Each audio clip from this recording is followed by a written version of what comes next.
All right, welcome. Today, we're diving into something pretty fascinating. The idea that a person's homes can be, well, tools of influence.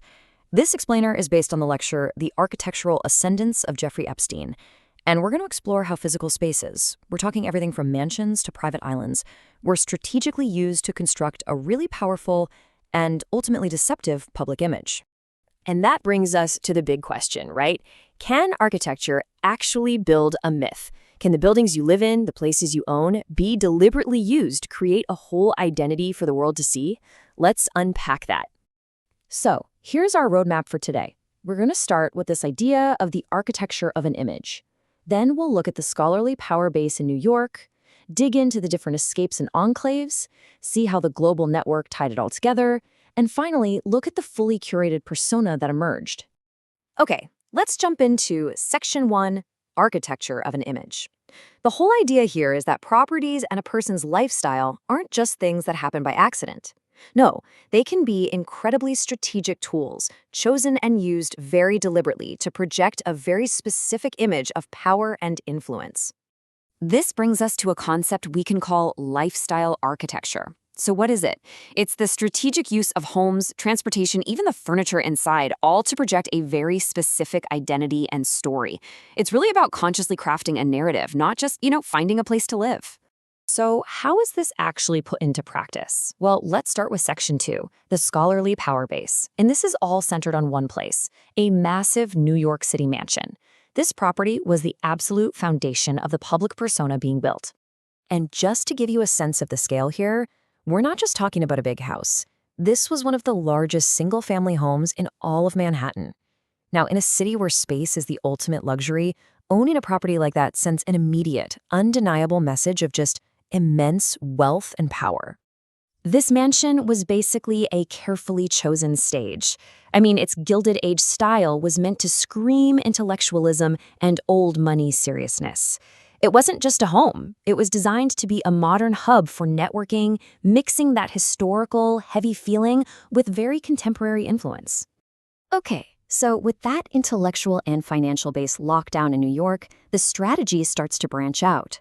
Welcome to Section 3, the escapes and enclaves.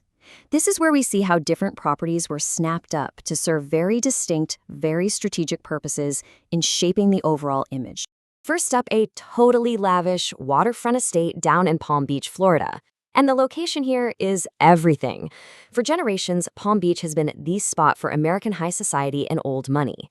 And the purpose of this place was completely public-facing.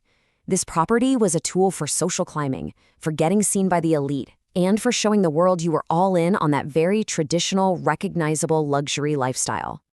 And then you have this complete 180, the acquisition of a sprawling, super secluded ranch out in New Mexico. So we're going from the packed social scene of Palm Beach to the huge, empty, isolated landscapes of the American Southwest. The purpose here was pretty much the opposite of Palm Beach.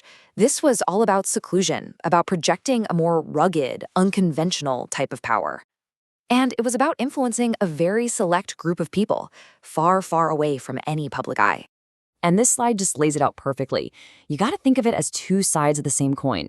The Palm Beach estate was all about social integration, projecting traditional luxury for high society to see, but the New Mexico ranch, that was for strategic seclusion, projecting unconventional power to a very private inner circle. Each one played a totally different part in building this complex persona. And just to add another layer to the whole thing, an elegant apartment in Paris gets added to the mix. This piece of the puzzle projected international sophistication. It created a foothold inside European elite circles, which made the perceived scope of influence even bigger. So we have all these separate properties, each with its own specific job. That brings us to Section 4, the global network.